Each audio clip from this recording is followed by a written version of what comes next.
Welcome to the Higher Ed Geek Podcast, where we explore the impact of EdTech on the student experience with engaging, fun, and relevant conversations that honor the wide range of work happening all across the higher ed ecosystem. I'm your host, Dustin Ramsdell. I've been working in and around higher ed for the past decade, focused on student support and digital experience. Join me every week for discussions with some of the best minds in education technology who will be bringing you their perspectives on how digital transformation is reshaping the way we recruit, engage, and graduate learners. You'll hear firsthand accounts of how institutional leaders are developing their strategy, as well as get deeper on the stories of how these EdTech tools are being built to foster better student outcomes. With that, let's get to today's episode.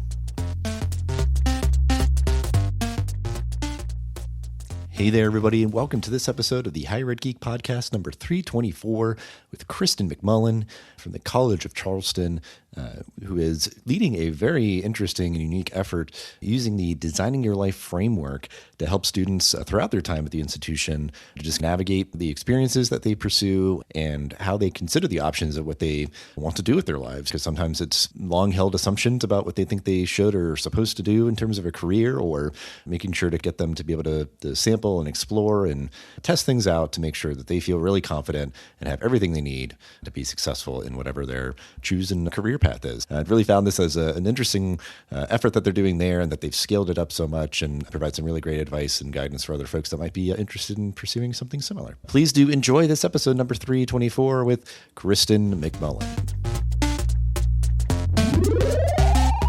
These kind of episodes, I always appreciate getting the serendipitous kind of collision or the opportunity to learn as much, I think, as our guests will, because it is one of those times where I get out of my bubble and have the chance to talk with somebody about something that I know little about, and I think our audience will also learn a lot about from our guests. Excited to just get into this conversation around a Designing Your Life program. Some folks may be familiar with this sort of broadly, but I think this opportunity to explore it really specifically applied within a college university context. Yeah, I'm just really looking forward to the conversation. Kristen, if you want to kick us off as we usually do, briefly introduce yourself and your professional background, and then we'll get into more of the Designing Your Life framework and how College of Charleston is applying it. Absolutely. I'm so happy to be here today. I started my higher ed journey at Penn State University, which was my alma mater. I was there doing alumni relations in the communications school. I then got stolen away by one of my alums to go be an executive recruiter, which at the time I didn't even know what they did, but it was really fun. I worked in the higher education space recruiting people for institutions. Did that, but as a lot of my higher ed folks will know, there's something about higher ed that calls you back to it. And I realized that corporate setting wasn't creative enough for me. So that's when I started back into higher ed, and I ended up at Duke doing executive MBA career services with that population, which was wonderful. Realized that my whole family had moved down to Charleston, South Carolina. So came down here, worked at a little Pinewood Prep, a little prep school. And then my husband said, "Hey, would you ever go back north?" And so I said, "I'm going to apply to two schools I never get a job at." So I applied to Penn and Princeton, ended up back up at Penn doing alumni relations in the vet school, which is as interesting as it sounds. And then after 4 years of winter up that way, we said, why did we leave Charleston? And that's how I ended up here at the College of Charleston. Happily been here for 9 years. I'm executive director of the School of Business, Student Success Center, and the executive director of the College of Charleston Life Design program. And I teach life design as well. I have a kind of vague awareness. I've just heard it mention the Designing Your Life kind of framework. Again, it's something that exists out in the world. Yeah, a lot of different organizations use it and everything. But before we get too far, if you want to briefly define what the Designing Your Life framework is, an elevator pitch or whatever you might want to call it, but just to make sure we kind of have that common understanding before we kind of get into more of the work that you're doing with it. It's really for everyone. We're going to talk about college students, but this is high school students, retirees, people figuring out next chapters of their life. It really pertains. All the credit goes to Dave Evans and Bill Burnett at Stanford University. And I always tell the story as they would be meeting with students and they'd say, "What do you want to do with your life?" And they would say, I don't know. And finally they said, "You know what? We're both designers. Could you use the design thinking process to create a life?" And so they tried it out with a class at Stanford. became the most popular class there, and design your life caught on. And then all these colleges and universities said, oh, we want to do it. We want to do it. And they said, wait, how about we bring you to Stanford, train you in our model, and then let you loose? And so that's what they did. And myself and two of my colleagues, because you go in a triad, took a trip out to Stanford for 4 days. It was wonderful, amazing. And the program really is based on the design thinking process. So you're going to empathize, which is to understand yourself. In the business world, it's to understand your customer, but we're going to understand ourselves. We're going to define what we're actually trying to accomplish with a certain part of our life. Sometimes we look at the big picture. Sometimes it's more focused. Then we have the fun part where we come up with ideas and we ideate about things that we could do or the students can do. Prototyping, we try things in a little piece, right? We don't go through and say, we're absolutely going to law school. We go to law school to become a lawyer. And we probably know some of these people. And they say, I hate being a lawyer. So we backtrack and we try little things where you can talk to some attorneys. You can go and shadow someone. You get a feel for it and you find a path onto the next thing that you want to prototype. That's called testing. And then it's cyclical and we come back around and it builds confidence and it gets people understanding themselves more. And it's really how to teach students to navigate the uncertainty that they have, which there's a lot of that, right? And make decisions about their future. And we usually look at it in a 5-year span. So that's a little synopsis there. Yeah, and I think you're already kind of getting into how you're applying it, because I think it is that idea of, I know some people, some of the early times when I heard about it was that like it was a staff professional development like kind of initiative. They were doing it for people. If it's like, hey, you're in your early career working here, we want to offer something that helps you to chart a path forward. But I think my understanding when I was doing some of the prep, and we've had a lot of conversations recently about just career exploration and the ways that like the earlier the better, and yeah, more like a kind of experiential components, that idea that you can really maybe challenge assumptions where it's just, yeah, I want to be a lawyer. And this idea of like, why? And this is what it's actually, do you think that's something that you would enjoy? Maybe you, take some time to shadow or whatever else, and not all just being really, just from what I was gathering. And I guess I'll just kind of bounce this back to you, that idea, it seems like you are bringing that level of intentionality to this, of embedding it in the college context and really trying to take the opportunities to do it as early as possible and that sort of thing. So yeah, to speak more to how the College of Charleston is applying this designing your life framework and maybe aiming to take it even further than just the base premise. So when we came back from Stanford, there's 5 things. We want people to be curious, mindsets of life design, a bias towards action, which is don't sit around and make lists all day and draw pretty pictures. Let's actually go out and do something. Reframing, which is helping people look at things from a different angle. And that's what coaches can really do. Collaboration, you're not in it alone. Let's work on it together. Let's help you. Let's help. And mindfulness, that process that I just mentioned. When you're getting muddled, think, where am I now in this process? Okay, I didn't really define anything, so I'm going to define it now. Stanford says, when you leave here, within the next 6 months, we want you to have that bias towards action and do something with what we just taught you. So the 3 of us came back and we started a 1-credit course for upperclassmen. And we just did design every time they came in, all sorts of different tools and discussions and things that we bring to the table. We talk about energy. We talk about things you want to try. We talk about a life view and a work view, which is the big picture of why are you here and what do you want to do? And why are you going to work? Not necessarily what kind of work you're going to do. And so at that time, we said, let's do this as a research project. So we pre and post surveyed, and we had a control group that we went up against, not really knowing what the results would be. And the best part was we came out with significant increase in hope for the future, increased self-efficacy, and a decrease in their career anxiety.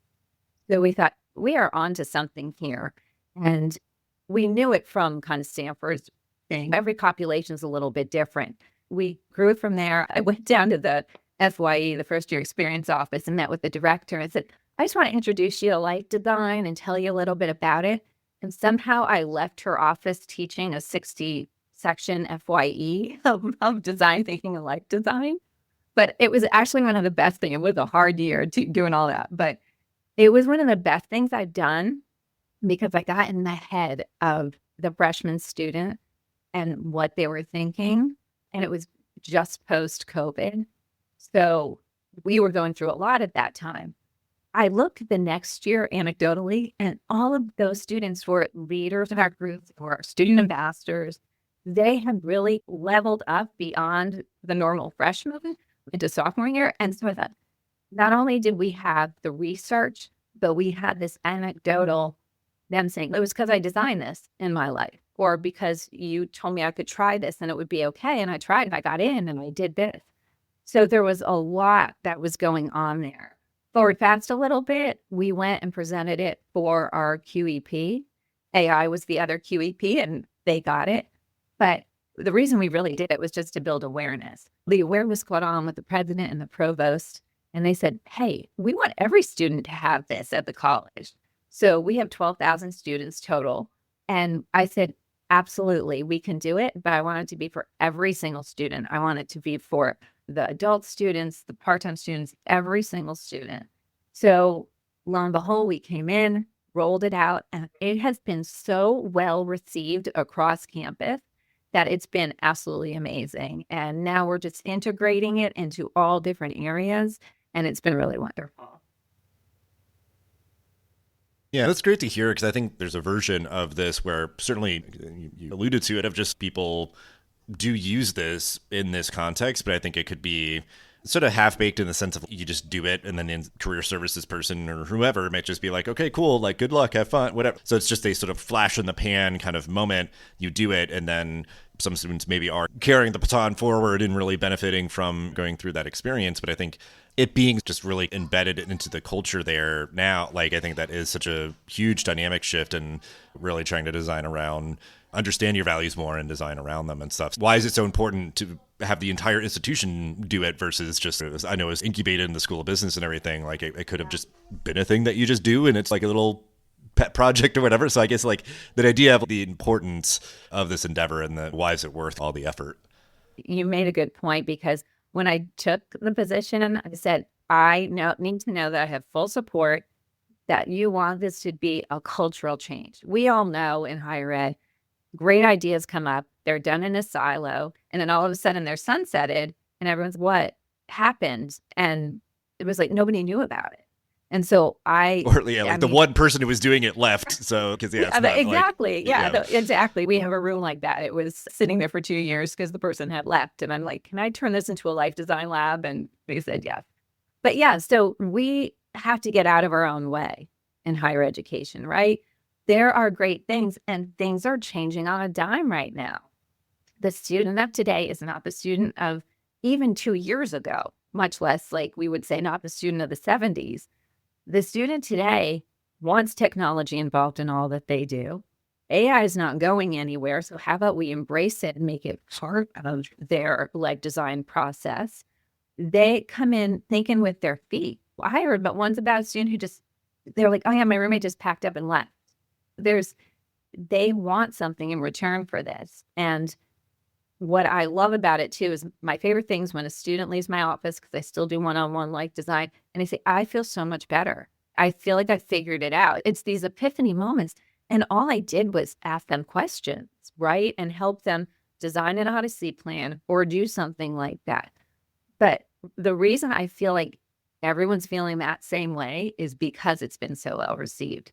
So I also put out all these crazy things. Like, hey, do you want to get certified as a life design coach, faculty and staff? Come get certified as a CFC coach, because Stanford also says, train the trainer, go out and spread it.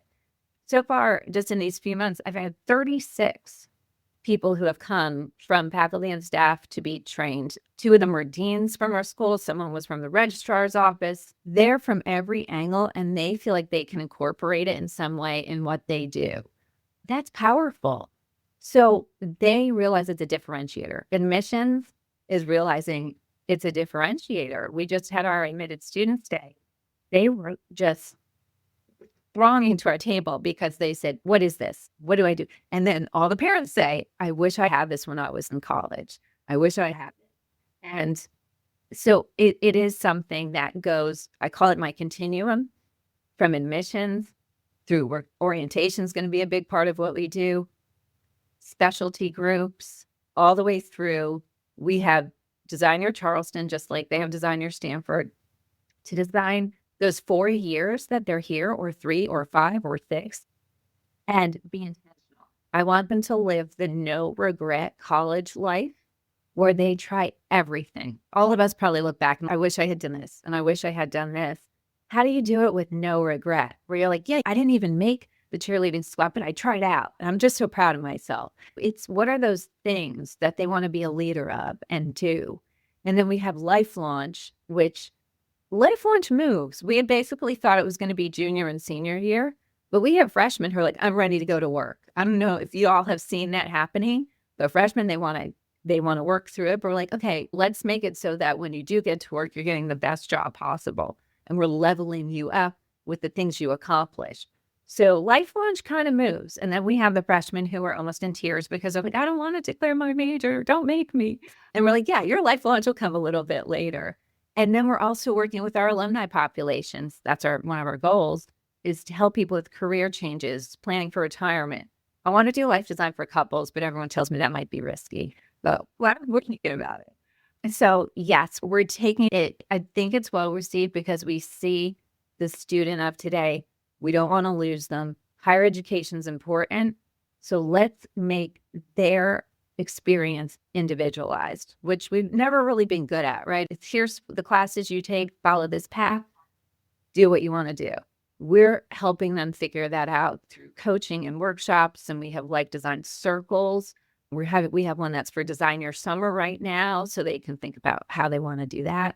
So there's a long list. I also give a shout out to Bowling Green because they were the first, really only about 3 years ago, to go totally like design college wide.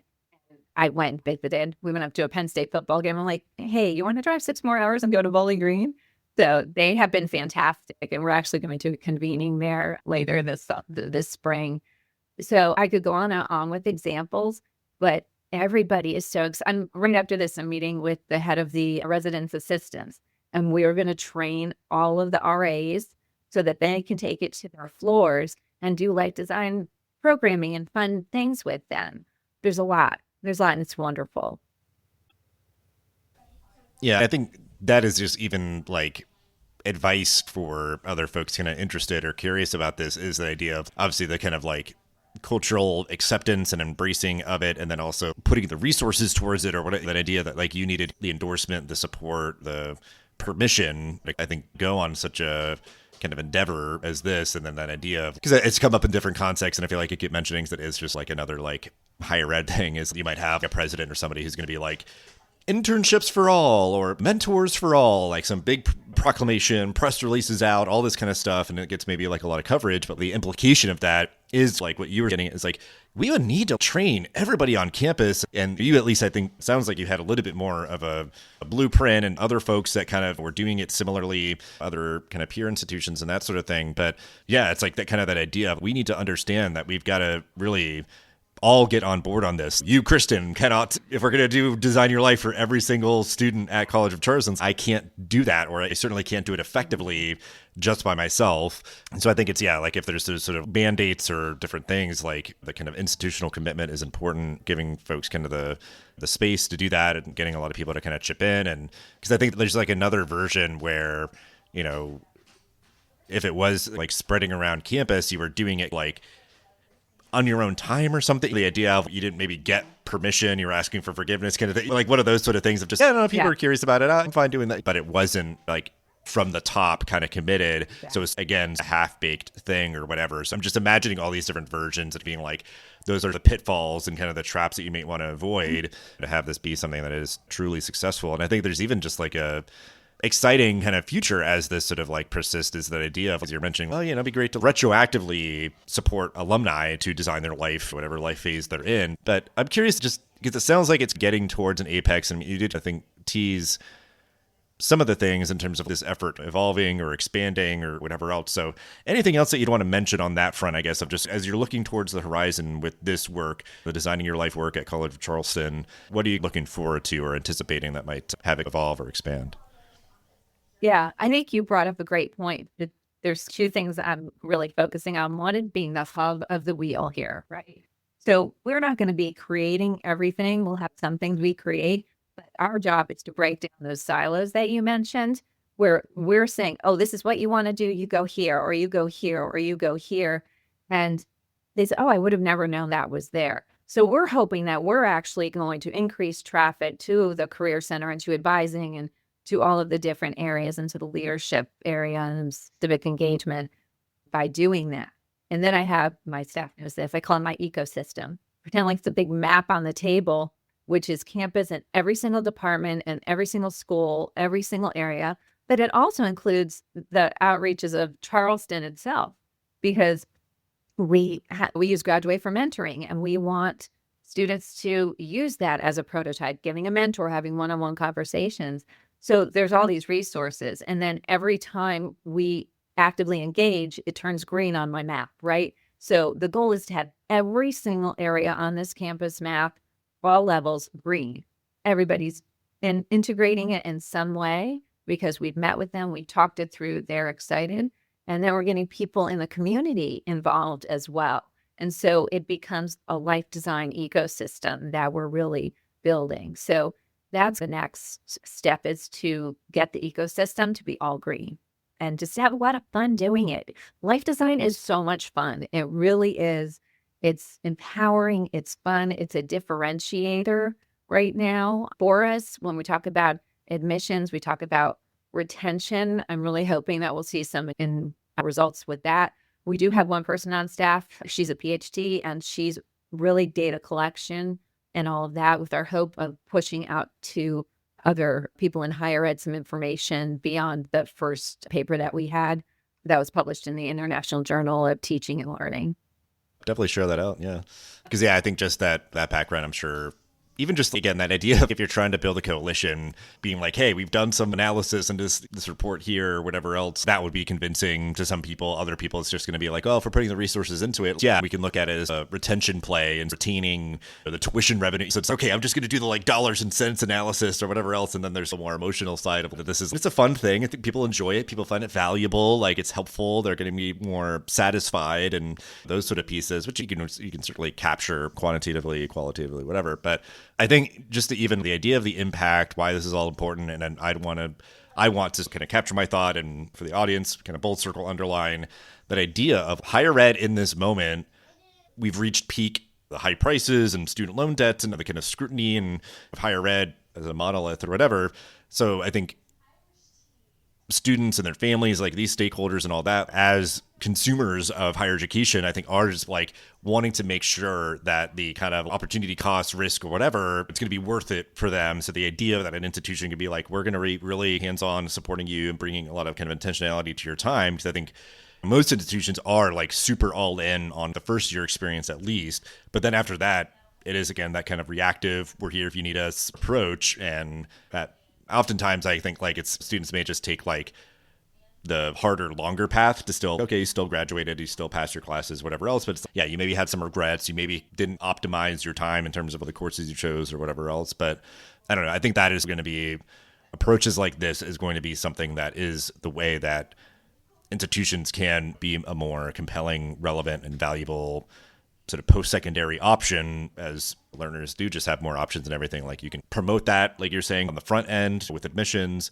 really iterate on it as a student persists throughout their time. And then I think as students graduate and get out into the world, they're going to be like, wow, yeah, like my institution really helped me to make sure I got all the skills that I needed and that I was really well informed about the career that's going to align with my values and my skill set and whatever. I don't know. I think that is the idea. There's certainly that kind of ripple effect, but I think on a sort of this like existential level, this kind of work is going to be important for higher ed. I guess just to put it plainly, as I was sorting through my thoughts, like that was like the deep core emotional thing that was resonating with me. And it was implicit, I feel like, in a lot of what you were saying. And just any reactions to that, I guess, just like your, if that's maybe come up in conversations or if that's your perception on a kind of inherent level, is just, yeah, I know that this is going to be helpful in all those sort of regards.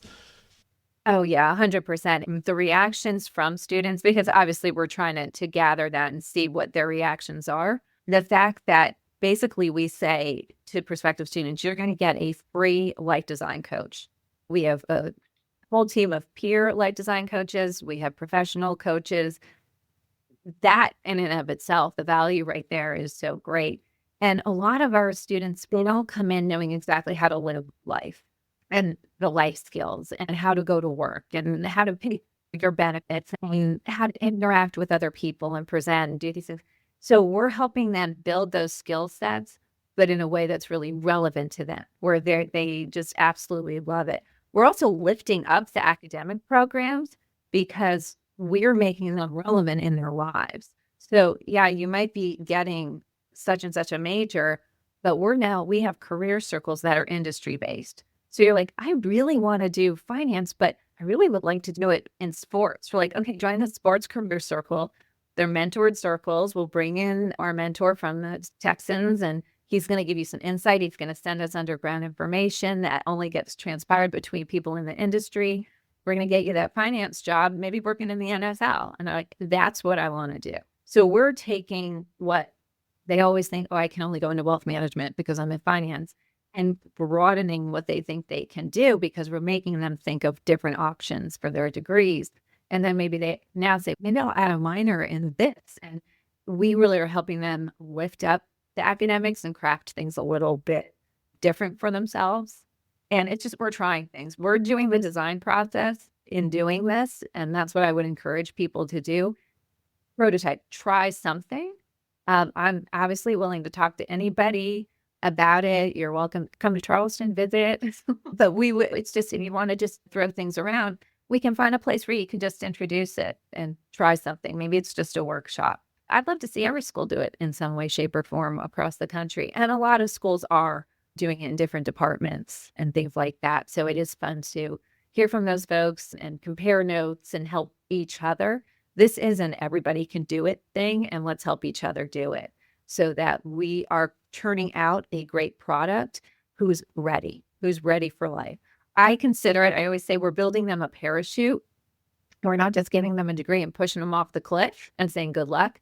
This parachute is all different pieces so that they sail off the cliff and they're like, I get this. The view is fantastic. I know where I'm going. I know what I can try. And I know how to fail and learn from it and reframe things and look at it differently. And life is good. And it's, while Ben is a holistic person, it's not just about career and job. It is about all the other things in their life. And if you haven't met a student today that doesn't talk about wanting work-life balance, wanting to have a beach house, they want other things. And so we're like, great, let's make that part of your life design. And they're not used to hearing that. It's usually, okay, where do you want to work? Go get your resume, go do cover letters. Yeah, we're doing all that stuff, but now it's more meaningful to them. And when we say do 3 versions of your resume, they now understand, oh, yeah, to go with my 3 different lives that I'm creating because now I have options. And I used to joke that if life 1 AI took it over, what would you do? But it really could happen now. So I have to find a different way to say that.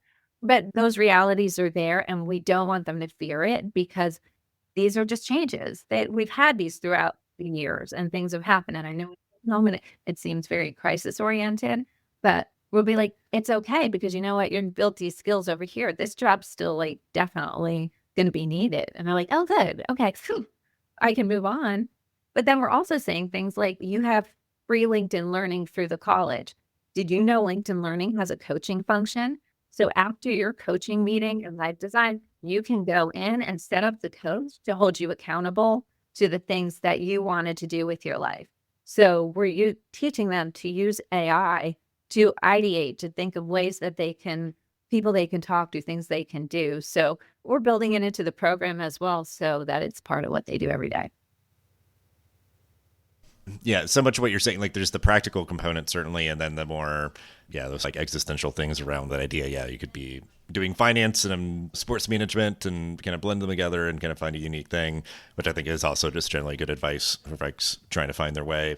And I'll put a spin on our final question because I think a component that you mentioned in passing, you've already just given, you always end up with like kind of advice and things like that, where we can, a lot of great advice. I'm curious, advice around because you're embracing it at the institutional level. I'm certainly imagining that technology as a tool for you all to facilitate this is important. So I'll put a spin on this final question. Any advice on that front of, okay, if you're going to do this, you need to be using certain kinds of tools to make sure that it's like being done as effectively and efficiently as possible? Yeah, well, I would say the good part about this program, and we've entertained other ones, is it's very low cost. They even did a great job of saying it's a piece of paper or it's a conversation. It's a powerful system, and yet if you do it straight, it's very low cost. Then you can pepper in the things, and that's where we got the Graduate platform so that we can facilitate. If you've ever tried to do mentoring programs by hand and you get to about 12 people and then you're like, yeah, I'm not doing it this way. So we're using that technology so it does it by itself, and we can just watch all the interactions happen. Those are all prototypes. Those are all people we have sent there to say, as part of your life design, get in there and talk to people and learn things. And they'll mention it in our coaching meetings. So I talked to this person on Graduate, I did this, I did that. So technology, things like that can pepper in. And my line at the college is, I can make anything life design. You hand me anything and I can make it life design. That goes for technology too. If you have existing platforms that you use, absolutely, you can roll it into helping them be part of the design process. And that's what we did. We already had LinkedIn Learning and we have Coursera. So we're like, hey, Coursera is there. Go look at all of these certificates you can get. Put that into your life design, that you're going to get this certificate because you need it. And you know what? Now, because it's in there and they put it as part of their life design, they're going to do it because they've realized I need to go. This is my goal at the end. That's what I need to do to get there, because I've talked to people. My mentors have said I need it. And now I have this resource. All of those platforms and tools that you already use are part of that life design process. And I love being able to say, here, we're going to pull up LinkedIn Learning. I'm going to teach you how to use the coach. And you pull it up now and let's plug in the first thing we just said is one of your goals. So you want to learn to become fluent in Spanish. Let's figure out the best way for you to do that by asking the coach how to do it. And then ask it to hold you accountable to it. And you can really do that with any. I'm like, what AI platform is your favorite? And they'll tell me, and we'll be like, do you know all of them can be a coach for you? All of them can hold you accountable. All of them can create a plan. You tell it your life design plan, it's going to tell you how to achieve it. And we do that in class so that they can actually see it in action. And it's going to help you through it. So there's definitely a need for it, but it's also going to be their life in general. And then hopefully once they leave here, they're going to keep using it in the workplace because they're like, oh, actually I have all these projects I'm working on. This can help me manage them myself. It can remind me when I have things that I have to be accountable for, meetings that I have to prepare for. So we want to teach them how to use it so that when they leave here, it continues to be part of their life design process. Yeah, I appreciate you clarifying all that because I think, yeah, it can be a resource for the way that people get from point A to point B, and partially for like facilitating the program, tracking it, being able to say, oh, this number of people are doing these things or whatever else you might need to do or want to do. But yeah, I think just the idea, because like you're even saying, like at its core, it is just people talking and like a piece of paper and writing things down or whatever. But certainly, again, if you're doing it at a certain scale and whatever else, and not, because again, the other, like the first kind of half-baked version, like I said, it's like you do this and it's just, okay, you figure out how you're going to do it or whatever. It's, oh yeah, so this can help you with this portion, like this can help you with this portion, like things that we provide. Again, it's that idea of like trying to alleviate that sort of overwhelm or decision fatigue or all these options that students have. It's if you do this thing, it's going to help you with that to get you here. And yeah, it's all just really great to know that you just have all those different resources and things to provide to just help people achieve their goals and everything. We will leave it there, though. This is an amazing program. We'll certainly link out to a bunch of good stuff that folks can connect with and learn from. And I appreciate you also making yourself available to folks and ways to connect with you and everything in the episode description. But just thank you so much for taking the time and sharing all that you did. I appreciate the opportunity very much. Thank you so much. Thanks for listening to the Higher Ed Geek podcast. This show is a proud member of the Enrollify Network, home to Higher Ed's largest collection of podcasts. Enrollify is where higher ed goes to grow. So be sure to check out our other podcasts, webinars, video clips, blogs, and more. Visit Enrollify.org and subscribe for all the latest details and content drops directly to your inbox. Enrollify is brought to you by Element 451, the digital workforce platform for higher ed. Learn more at element451.com.